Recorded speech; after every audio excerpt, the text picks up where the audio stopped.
কর্মনায় ঘোষিত বলব্যাপী গণমিছিল বিক্ষোভ সমাবেশে বোলপুরের সংগ্রামী সভাপতি ইসলামী আন্দোলন বাংলাদেশ বোলপুর পৌরসভার সংগ্রামী সভাপতি অধ্যক্ষ মৌলানা জালালউদ্দিন সহ ইসলামী আন্দোলন বাংলাদেশের থানা নেতৃবৃন্দ, ইউনিয়ন নেতৃবৃন্দ, নেতৃবৃন্দ, আমার কর্মী সমর্থক ভাইরা, আমার যুবক বন্ধুগণ, আমরা বিগত 16 বছর নির্যাতিত নিষ্পেষিত ছিলাম।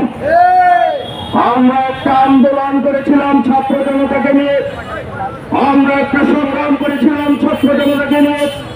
সেই আন্দোলন সংগ্রামে আমরা এদেশকে দ্বিতীয়বার স্বাধীন করেছিলাম।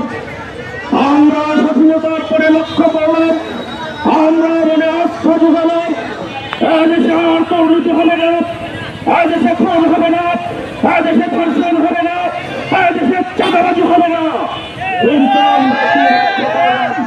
কিন্তু কয়েকটা যেতে না যেতে আমারও শুরু হলো খুন, আমারও ধর্ষণ, আমারও চাঁদাবাজি, আমারও মানুষ নিষ্পেষিত হলো, আমারও একটা বিশেষ তৈরি হওয়ার একটা ষড়যন্ত্র শুরু হয়েছে। আমরা পরিষ্কার বলতে চাই, আমাদের আমি আমাদের নামে আমিরুল মুজাহিদিন সৈয়দ ফয়জুল করিম দামত বরকাতুহু সেই দিন রাজপথ আন্দোলন করেছিলেন, মিছিল করেছিলেন। আমরা সরকারের বিগত ব্রিটিশ সরকারের পরাজয় ঘটিয়েছি। আমাদের আমির চিন্তা করলেন দেশের মানুষকে আগামী দিনে ব্রিটিশের হাত থেকে মুক্তি দিতে হলে রাষ্ট্রীয় সংস্কারের প্রয়োজন। তিনি রাষ্ট্রীয় সংস্কারের দাবি করেছেন।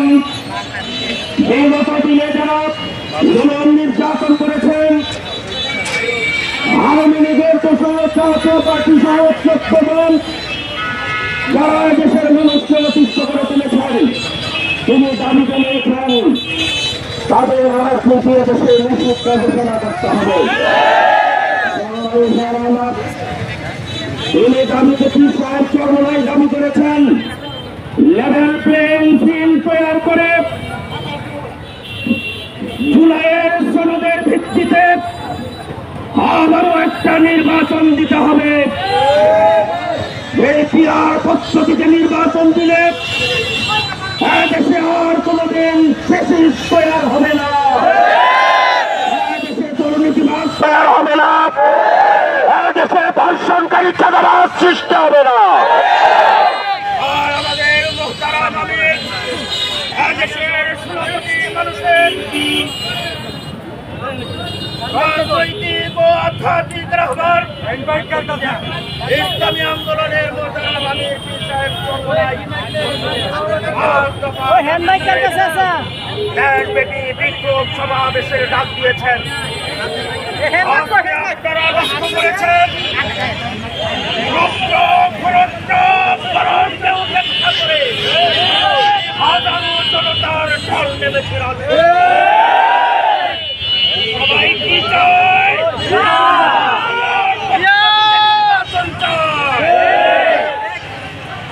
আমরা এই সরকারকে লক্ষ্য করেছি। আমরা যারা বড় আশা নিয়ে একটা সরকার গঠন করেছিলাম, আমাদের আশা ছিল, বিশ্বাস ছিল দেশে আর স্বৈরাচারী হবে না। কিন্তু আমরা একটু লক্ষ্য করলাম বিগত কয়েকদিন আগে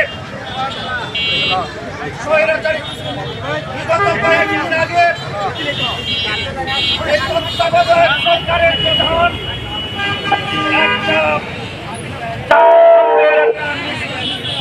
অংশগ্রহণ করেছেন। সেখানে কি করেছেন? সেখানে বিএনপির লোক সাথে নিয়েছেন, জামাতের লোক সাথে নিয়েছেন, এনসিপির প্রতিনিধির সাথে নিয়েছেন, কিন্তু স্বৈরাচার সেই ইসলামী আন্দোলনকে টিকে দেখে নাই। আজকে হাজারো জনতার সামনে এই ফুলপুরের মাটিতে ঘোষণা দিতে চাই, স্বৈরাচারী করে দেশে কেউ ঠাঁই পায় নাই, আপনিও ঠাঁই পাবেন না। সংগ্রামী ভাইয়েরা আমার, আমাদের আশা ছিল এদেশে ইসলামী মূল্যবোধকে রক্ষা করে 95% মুসলমানের দেশে ইসলামী মূল্যবোধকে মূল্যায়ন করা হবে। কিন্তু এই সরকার কি করল? এই সরকার প্রাইমারি স্কুলগুলোতে গানের শিক্ষক নিয়োগ দেওয়ার সিদ্ধান্ত নিয়েছে। আমরা এর সত্যনিষ্ঠ নিন্দা এবং প্রতিবাদ জানাই। গানের শিক্ষকের পরিবর্তে কোরআনের শিক্ষক প্রাইমারি স্কুলগুলোতে নিয়োগ দিতে হবে। সংগ্রামী ভাইয়েরা আমার, আমরা আগামী দিনে ইসলামী আন্দোলন বাংলাদেশ পীর সাহেব চরমোনার হাতকে শক্তিশালী করে এদেশে একটা সুষ্ঠু নির্বাচনের মাধ্যমে একটা ইসলামী সমাজ গঠন করতে চাই।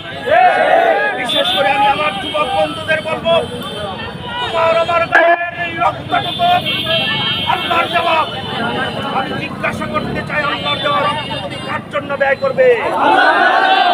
আল্লাহর দেওয়া রক্ত আল্লাহর জন্য ব্যয় করে আগামী দিনে এই দেশে একটা ইসলামী হুকুমত প্রতিষ্ঠার আন্দোলন সংগ্রামে আমরা সকলে অংশগ্রহণ করব। এই আহ্বান জানিয়ে ইসলামী আন্দোলন বাংলাদেশ অনেক নেতৃবৃন্দ, পৌর নেতৃবৃন্দ, ইউনিয়ন নেতৃবৃন্দ এবং ওয়ার্ড নেতৃবৃন্দ, কর্মী সমর্থক সহ সকলের প্রতি আন্তরিক মোবারকবাদ ও অভিনন্দন জানিয়ে আগামী দিনে আবারও দেখা হবে।